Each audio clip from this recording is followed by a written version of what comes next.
Hi, my name's Ollie, and in this Politics Explained video, I'm going to go through everything you need to know about referendums in A-level politics. So that's not just going through all the knowledge you need to know and some really key specific examples you can use in your essays. It's also going through kind of key points of analysis and arguments on either side so that you kind of feel really prepared for your A-level politics exam. The kind of structure of this video is going to be, I'm going to first go through the parts of the specification this lesson covers, and then look at some past essay questions and the key debates that can come up in the exam in relation to referendums. I'm then going to introduce referendums in the UK and go through the history of when they've been used. From there, I'm going to look at three important referendums in detail. So that's the alternative vote referendum, the Scottish independence referendum, and the 2016 Brexit referendum. I'm then going to look at kind of key issues in relation to the use of referendums in the UK, so their regulation and why they've been held, before finally going into the key debates over referendums, so the key arguments for referendums use in the UK and the key arguments against it. So the PDF that you can see up there, you can access if you go to the first link in the description on the Politics Explained website, where you can also find lots of free and paid resources to help you in A-level politics, and a place to sign up for tutoring if that's something you'd be interested in. So yeah, let's get straight into it. So in terms of the parts of the specification this lesson covers, it covers the referendum as part of electoral systems, right? So I've got another video on the channel that goes through everything else in electoral systems, and this finishes up by going through referendums. In terms of the possible essay questions, there's a lot of different kind of specific questions you can get, but they're all broadly framed around the idea of, are referendums good or are referendums bad, right? So the benefits and the drawbacks of referendums. So if you plan one really good essay plan for this, then that should be enough in terms of your revision, because then you should be able then practice translating that into more specific questions. Obviously, you don't just want to go in with a plan and just answer every question with that plan on referendums. That's definitely not what you want to do.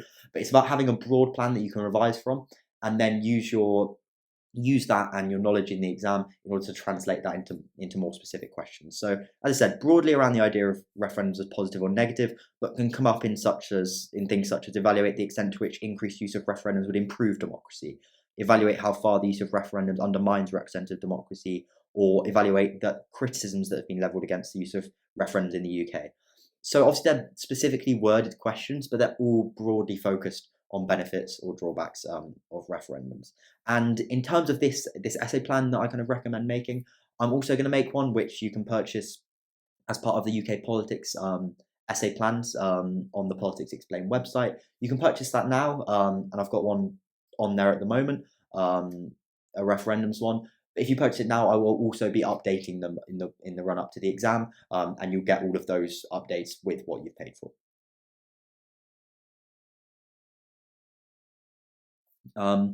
So firstly, going into an introduction to referendums in the UK. So what is a referendum? Referendum is pretty simple, right? It's a popular vote on a particular issue, usually requiring a yes or a no vote. And it's an example of direct democracy within a representative system. So the UK is a representative democracy. Referendums are an example of direct democracy. Unlike in other countries, there's no constitutional mechanism requiring a PM to hold a referendum. Instead, they're called at the discretion of the government. So no kind of real like constitutional mechanisms or laws for when they're called.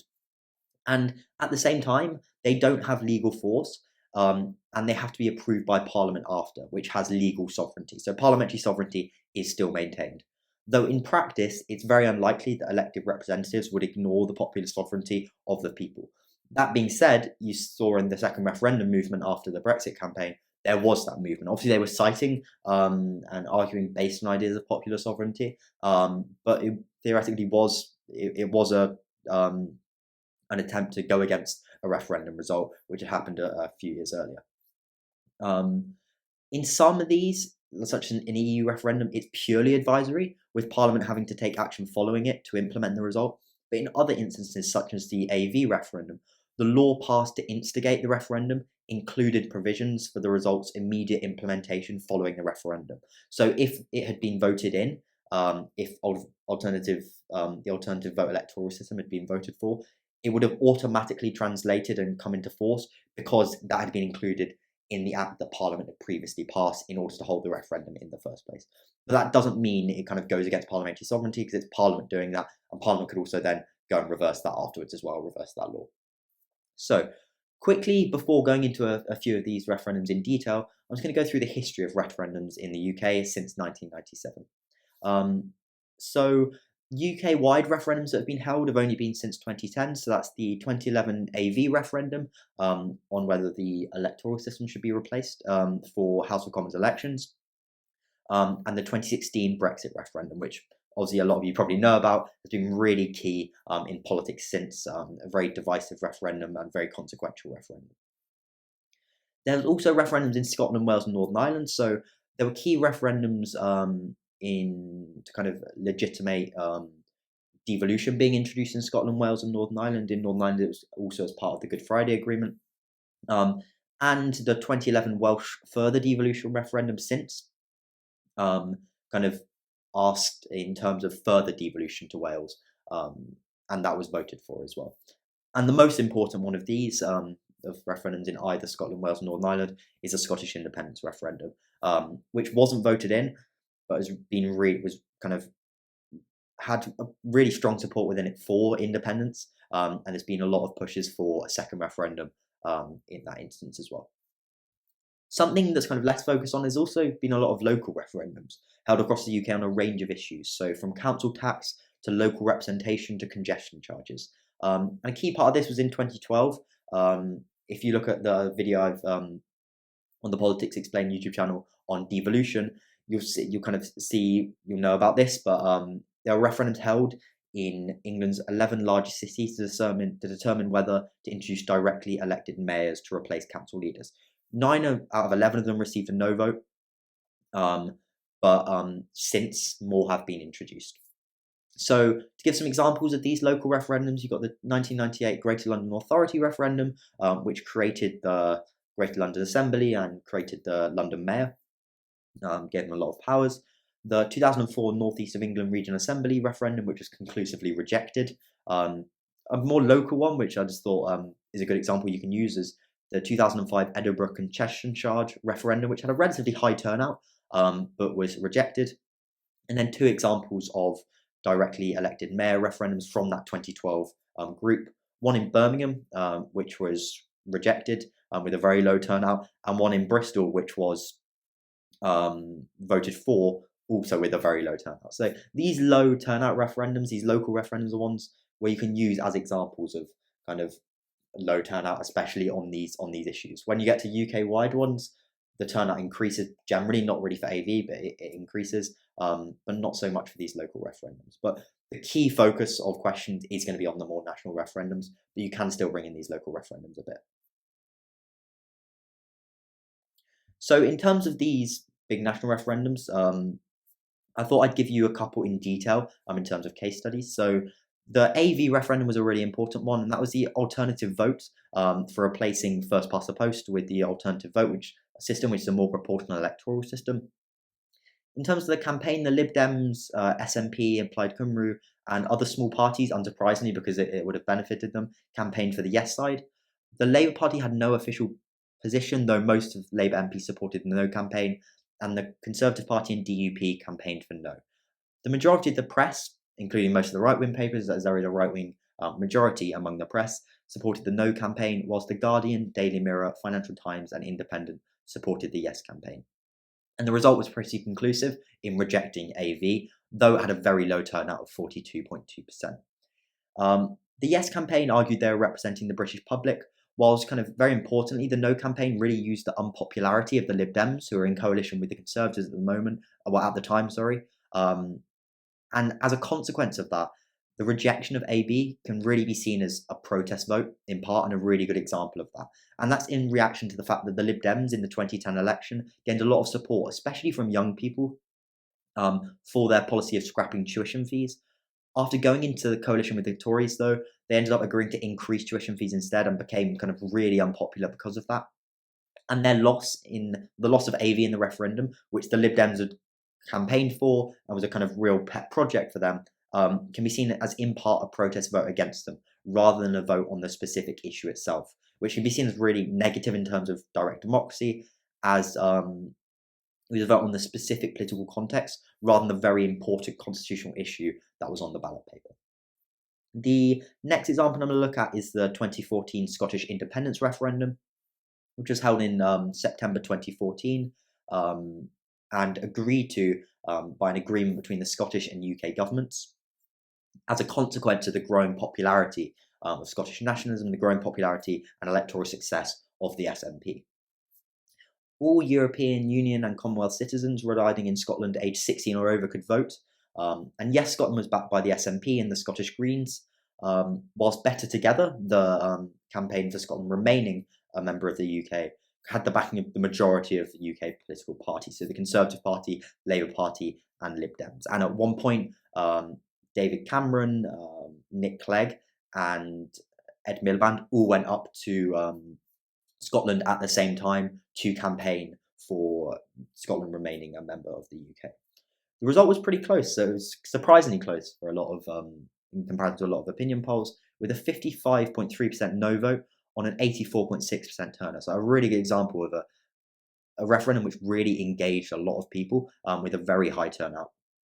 Key issues in the campaign were further devolution to Scotland, which was promised by the Better Together campaign, what currency Scotland would use, EU membership, Trident, and North Sea oil, which kind of North Sea oil was used by the SNP to suggest that they can be self-sufficient when they're independent, and the economic effects of leaving the UK wouldn't have been that large. Ultimately, though, didn't prove that successful, as retaining the pound and economic issues were really key for those who voted no, whilst disaffection with Westminster politics was the deciding factor in those who voted yes. And since that referendum, the increased popularity of leaving the UK, of Scottish independence, can very much be linked to disaffection with Westminster politics, especially Boris Johnson, who is deeply unpopular in Scotland. The final referendum I'm going to look at in detail is probably the most important one, and the one you're probably most familiar with, and that's the 2016 Brexit referendum. So it's officially called the United Kingdom European Union Membership Referendum, but it can be called like the EU referendum, Brexit referendum, and it was held across the UK and Gibraltar in June 2016 after the Conservative Party made holding it a manifesto pledge in the 2015 election.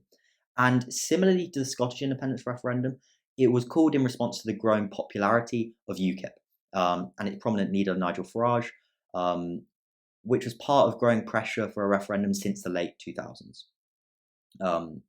The Brexit supporting UKIP won 26.6% of the vote and were the biggest party in the 2014 European Parliament elections. And it was that public pressure and public support shown that put increasing pressure on the Conservative parties to call a referendum, including the electoral pressure that UKIP put on them in first past the post in UK general elections as well, especially in 2015.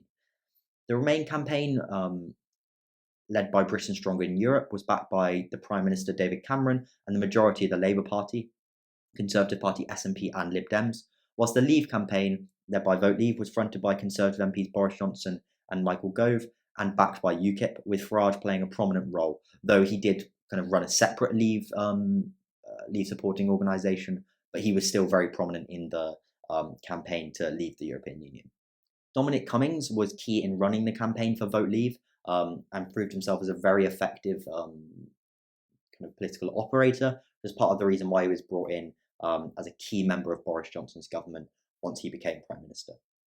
Each campaign was given the right to spend up to £7 million and £600,000 in public funds by the Electoral Commission, which I'll go through in a minute, whilst 76% of MPs supported Remain, showing the real difference between representative democracy and direct democracy, between the public and Parliament. The result was surprising and not predicted by opinion polls, with a 52% Leave vote on a 72.2% turnout. Key issues in the campaign were immigration, national sovereignty, the economy, and the cost of membership payments to the EU, with the campaign slogan "Take Back Control" really important to the Leave campaign's victory. In terms of the aftermath of the referendum, Cameron had to resign. We didn't have to, but he resigned following loss in the referendum, resigned as Prime Minister and was replaced by Theresa May.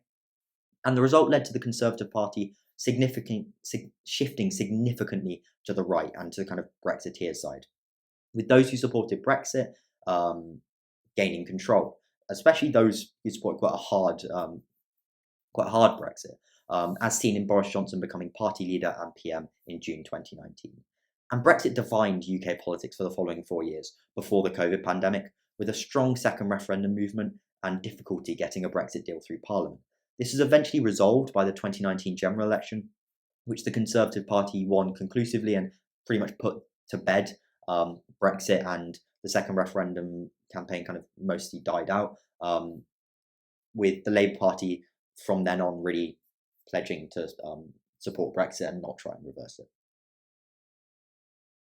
So now moving on to some key issues in relation to the use of referendums in the UK. So this is how they're regulated and why they're held. So how they're regulated, since the 2000 Political Parties Elections and Referendums Act, the conduct of referendums has been regulated by the Electoral Commission. So it's an independent body that is responsible for checking the wording of referendum questions to ensure they're as objective as possible. So a key example of this is in 2016, when the government had originally proposed to ask, should the UK remain a member of the EU, but the EC considered it to be insufficiently neutral and changed it to, should the UK remain a member of the EU or leave the EU. The Commission also manages campaign expenditure, registers groups or individuals who spend more than £10,000, and designates one approved lead campaign organisation on each side. So that was Vote Leave and Britain Stronger in Europe in the EU referendum. And that designation allows them to receive a predetermined amount of public funding. They also produce a report following the referendum on the campaign and spending. And the one following the EU referendum noted kind of the significance of lying and misleading during the referendum, particularly on behalf of the Leave campaign. So why have referendums been held? 4 kind of key reasons they've been held. The first one is to give legitimacy to key constitutional changes and major government initiatives. So since Blair came to power, it's been really the accepted practice that to secure a demonstration of public support before embarking on important, possibly irreversible constitutional changes is important. So referendums give constitutional changes legitimacy and ensure they're unlikely to be reversed. And major developments such as devolution for Northern Ireland, Scotland and Wales have been given referendums, as well as leaving the EU. Brexit, which is probably the most far-reaching change to the constitution in decades. Local referendums are more to give legitimacy to government initiatives rather than kind of because of public pressure or these key constitutional changes, as there was really very little public pressure or support for directly elected mayors, as shown in the really low turnouts. But it was still important. They were held in order to legitimise government initiatives effectively. The next way, the reason they're often held is due to party motivations. So they've been sometimes held when a government faces serious internal disagreement, and by handing the decision to the people, they can prevent the party being split and agree that they're going to unite behind the decision. So that can be seen in the 1975 referendum on European Economic Community membership and the Brexit referendum.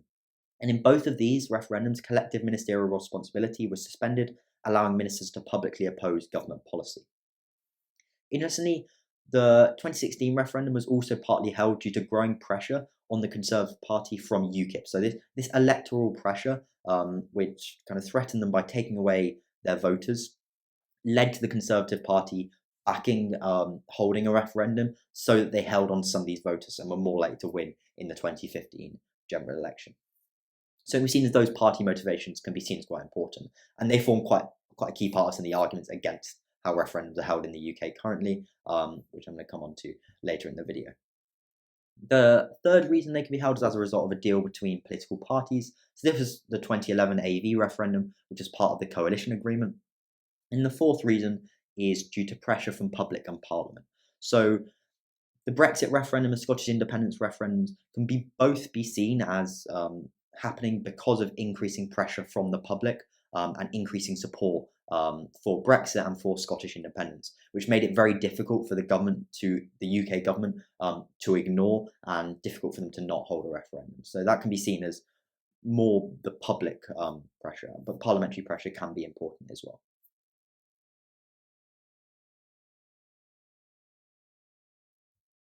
So finally going to look at some debates over referendums in the UK.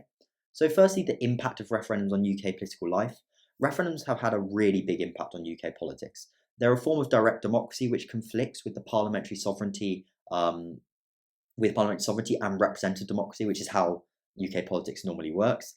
That can be seen in the EU referendum, where the vast majority of Parliament supported Remain, whilst the majority of the electorate voted to leave. And it was that real conflict between those that caused complications in the passage of Brexit through Parliament following the vote, with eventually the 2019 election having to resolve it through electing a more Brexit supporting Parliament.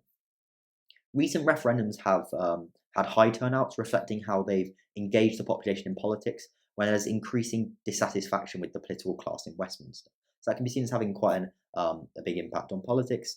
And finally, Scottish independence referendum and Brexit referendums in particular, especially Brexit, has been deeply divisive and therefore profoundly changed to define the normal politics of representative democracy in the UK, with Brexit really massively changing the Labour Party, massively changing the Conservative Party, and orienting politics a lot more around Brexit divides rather than left-right divides. So, final thing we're going to look at before we look at finally look at some potential reforms to referendums are the arguments for and against referendums. So, in terms of arguments in favour of referendums, the key one is that referendums involve the people in key decisions, including between elections, and therefore improve democracy. So they can be seen as involving the people in decision making on important issues, which can be seen as really key in a democracy. Trust in politicians and representative democracy is quite low, so they can be seen as really complementing that, or not fixing it, but allowing an avenue for the people to really have a say on issues. And it also enables a single issue to be isolated so that an unambiguous popular verdict can be given in a way that can't really happen in a general election, though arguably it did maybe happen somewhat in the 2019 election. So referendums are often called due to public pressure and can reorient the politics of representative democracy to issues important to the population, as can be argued following Brexit. The holding of referendums between general election also gives the people an opportunity to have their say more frequently, preventing the government from becoming remote and unaccountable. So it can be seen as in the same way as pressure groups allow the population to have more democratic impact between elections, so too can referendums, and they can be seen as a check on elective dictatorships. The next argument for referendums is that they can give legitimacy to key reforms and entrench them. So by demonstrating clear public support for a major constitutional change, they can settle arguments and entrench reforms, which can be seen as pretty important in a country that has an uncodified constitution. That's not to say that a major change can't be reversed by a future parliament, but to do so would entail another major public debate. So it entrenches it for a while and kind of provides that stability to the UK constitution. They can also be seen as really increasing political awareness. So the Scottish independence referendum has been praised for giving an opportunity to air a wide range of issues and for the involvement of 16 and 17-year-olds a lot in the referendum. It had a very high turnout. And the Brexit referendum had a relatively high turnout as well. So they can be really seen as increasing political awareness at a time when you have political dissatisfaction with Westminster politics and traditional representative democracy. So that can be seen as a real benefit. And also you can argue that referendums are well regulated by the Electoral Commission. So that's more of a counterpoint to one of the key arguments against referendums in the UK. So in terms of arguments against referendums, so the case against referendums can be seen as challenging parliamentary sovereignty and the working of representative democracy in the UK. So parliamentary sovereignty, representative democracy is how democracy and politics works in the UK, and referendums as a form of direct democracy can be seen as really challenging this. And it can be argued that we have representative democracy for a reason, that elected politicians make effective decisions on our behalf, and that ordinary people lack the expertise to make these decisions on really complex issues, which are often presented as simple by referendum questions and campaigns, and can be easily misled by campaigns and political leaders. So in 2016, the Electoral Commission reported that the arguments used by leaders of both campaigns included a degree of distortion, and that there should be greater regulation of referendum campaigns to ensure people receive a fair presentation of the arguments. Finally, referendums can also be seen as extremely divisive and negatively impacting the working of the representative democracy outside of the referendum. So 3 more arguments against referendums are that popular participation is often low. It might have been higher in 2014 and 2016, But in the 2011 AV referendum, for example, it was around 44%. And a lot of local referendums that you saw earlier in the video, turnout is really low. For example, in the 1997 Welsh devolution referendum, there's only around 50% turnout, with just over a 50% vote in favour of Welsh devolution, which can be seen as really undermining the legitimacy of these constitutional reforms. Thirdly, referendums can be seen as being held for party political purposes rather than due to public pressure. Kind of going back to what I was saying earlier in the video, governments choose when to hold referendums, often for their own political purposes, such as diffusing opposition or overcoming their own differences. And there's no consistency in when they're called and when they aren't. And that can be seen as really damaging to democracy in the UK, with referendums being called due to a party's interests rather than in the public interest, as they arguably should. So there's an argument for greater regulation of the circumstances in which a referendum can be triggered. And the final argument against referendums is that results can be influenced by factors other than the referendum issue itself. So that was seen really importantly in 2011, but also in 2016 with dissatisfaction with the political class in general. And so the outcome of referendums can be influenced by these factors that have nothing to do with the subject being put to the electorate as a way of protesting against the government or political class of the day, which might be supporting a particular side in the referendum. And that could be seen as really damaging to democracy and a drawback of referendums, because highly important and consequential political changes can be made without proper consideration or support. So that's the arguments on either side. I'll in a minute go into how you could possibly orient these or structure these different arguments in an essay in the exam. But finally, just to wrap up, I've got a couple of potential further reforms to referendums that you could point to in your essays in order to really hit those top marks. So, potential reforms. One of them is greater use of referendums. So, if you think referendums are a great thing, you could suggest that greater use of referendums is brilliant because you have more direct democracy in the UK. People are getting more involved in politics in a way that's more similar to Switzerland. You could have greater thresholds for constitutional changes. So, that could be in terms of having maybe a 55% threshold for support. You could also have turnout thresholds, or you could even have two-stage referendums where the public have to vote on something. If it gets voted in, then the government goes and negotiates the exact deal, and then it's voted on again. So these can be seen as positive possible changes because they ensure that significant constitutional changes really need to be considered before they're voted for, and a really strong support in the population is guaranteed. And the final thing is regulating when referendums can be called.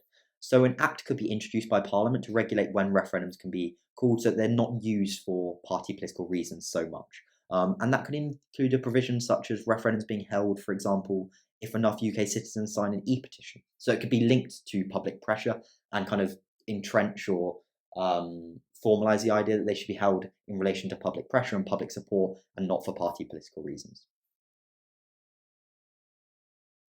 So yeah, that's all the content. As you can see here, and I went through earlier in the video, lots of different ways this question could be asked, but it's generally focused around the benefits or drawbacks of referendum. So making one essay plan and then being able to translate that to others should be a pretty good way to revise.